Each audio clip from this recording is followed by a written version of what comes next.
Magandang araw sa ating lahat. Paano mo hahanapin ang kaligayahan sa simpleng bagay? Ang paghahanap ng kaligayahan sa simpleng bagay ay isang magandang paglalakbay sa ating buhay. Kahit sa mga maliliit na bagay, mayroong kaligayahan na naghihintay sa atin.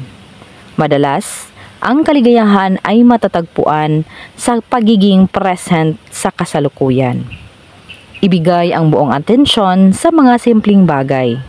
Ang init ng araw, amoy ng kape o halakhak ng kaibigan.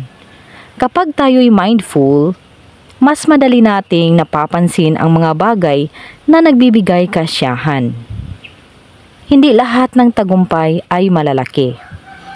Baka ikaw ay nakapagluto ng masarap na ulam, natapos ang isang simpleng gawain, o nakapagbigay ng simpleng tulong sa iba. I-celebrate ang mga ito. Ang pagmamasid sa kalikasan ay isang paraan para makahanap ng kaligayahan. Maglakad sa parke, pakinggan ang huni ng mga ibon, o magtanim ng halaman. Sa simpleng pagmamahal natin sa kalikasan, mayroong kaligayahan na dumarating. Mayroong kaligayahan sa pagkain ng paborito mong kakanin, pag-inom ng mainit na tsokolate, o pagkain ng masarap na prutas. I-enjoy ang bawat kagat. Pakinggan ang paborito mong musika.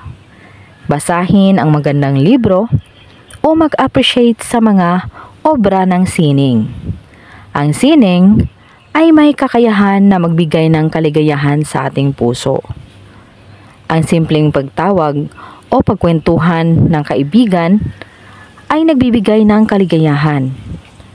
Hindi kailangang magkaroon ng malalaking plano o outing. Ang simpleng pagkakaibigan ay may malalim na kahulugan. Ang pagiging simple ay pagtanggap sa ating sarili.